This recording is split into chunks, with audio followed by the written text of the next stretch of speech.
All right, this is our first lesson, points, lines, and planes. We're going to learn how to name, label, draw points, lines, and planes. Talk a little bit about that.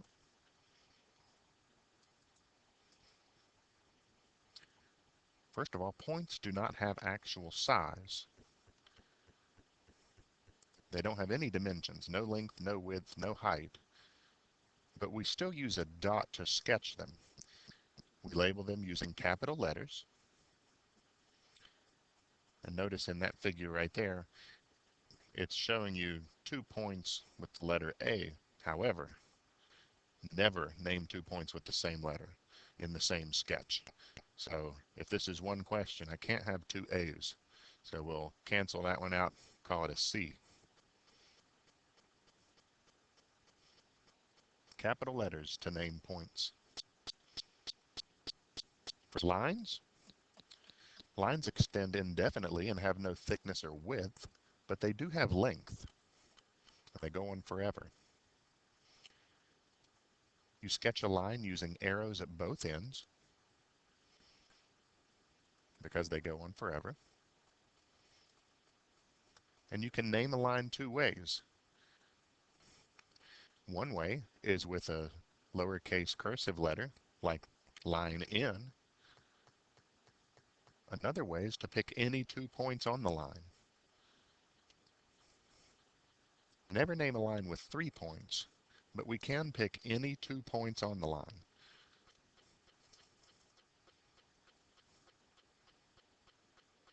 You might be able to see these small up here, but I'll write them a little bit larger. Any 2 points here, line AB with a double arrowhead over top. That's one way to name it. Or line BC, different name, but it's the same line. Line AC, same line. Or you could go backwards, line BA, line CB, line CA. There's 6 ways that you can name that one line there. But never name a line with 3 points, only 2 points, or if there's a lowercase cursive letter. Collinear points are points that lie on the same line. The line does not have to be visible. That means it might not be drawn in the picture, but it still exists if you did draw them. The top example here, A, B, and C, those are definitely collinear because one line goes through all of them. The bottom example, there's no way to draw one line through all 3 of those points, so those are non-collinear. If they can make a triangle, then it's non-collinear. That's the best way to identify that. A plane is 2 dimensions. It's a flat surface that extends indefinitely in all directions. So we've had a point with 0 dimensions, a line with 1 dimension, and now a plane with 2 dimensions. It doesn't have any height, but it does have length and width. We sketch a plane using a parallelogram. Sometimes you might want to represent it horizontally, sometimes vertically, or sometimes in some other way. And there's 2 ways to name a plane. Sometimes a plane will have a capital cursive letter somewhere in it. Typically it will be in a corner. Or if there's any 3 non-collinear points on the plane, you can name it by those 3 non-collinear points in any order. So this plane over here, they've got several names for it. Plane ABC, plane ACB, plane BAC, and so on. So either a capital cursive letter or any 3 non-collinear points.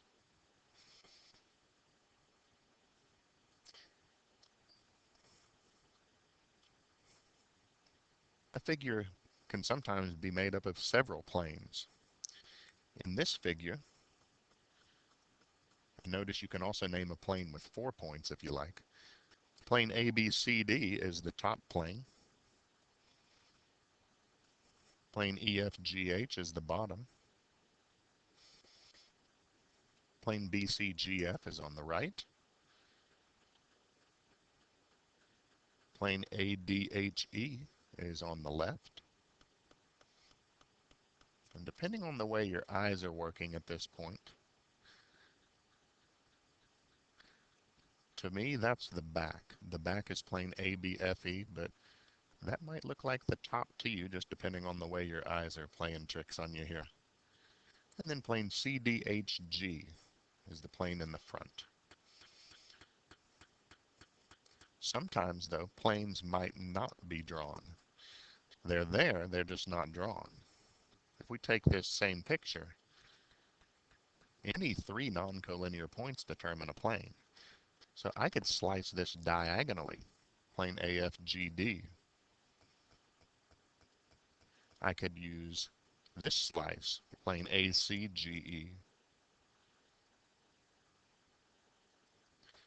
I could even slice it sort of triangular like plane ACH.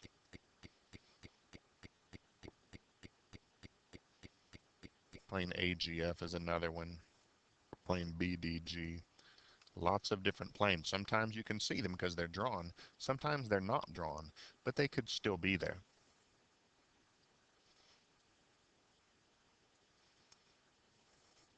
Objects that are coplanar, and we're talking points, lines, and other items, they're objects that lie on the same plane. And again, the plane does not have to be visible. If you can take a sheet of paper, for example, and all of those items lie in the same sheet of paper, then they're coplanar. Are A, B, and C coplanar? Yes, they are. Any 3 points are coplanar no matter what. Just like any 2 points are collinear. Any 3 points are always coplanar. But if we talk about 4 points, think about it. A, B, and C are in the top up here. It's like the roof. And then point F is down here at the bottom. You already have the ceiling up here. The plane that's the ceiling. F is not on that. So this is a no. Plane HGFE. All of that's on the bottom plane there. That's a yes. Plane EHCB. It's not drawn, but it is there. This diagonal slice, EHCB. That's a yes. Plane AGF. Remember, any 3 points is always coplanar. Plane CBFH, CBF, those are on the right-hand wall. H is way over here on the left-hand wall. Those are not coplanar. So if they all lie on the same plane, they're coplanar.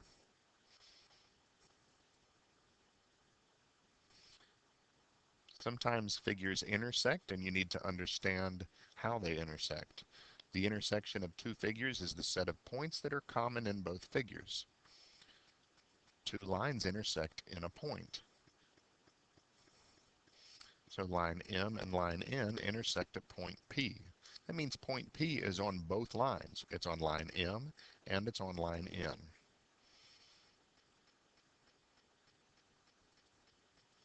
What about two planes? If you have one plane like plane P and one like plane R, they intersect in a line.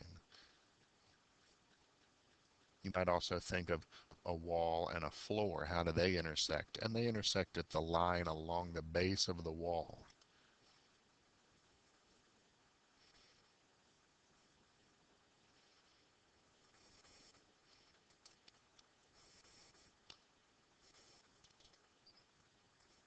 Oops.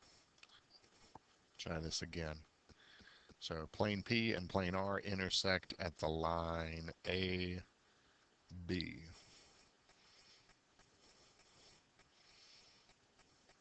So there you go, drawing points, lines, and planes, naming them correctly, labeling, drawing them, identifying collinear and coplanar, and that'll do it.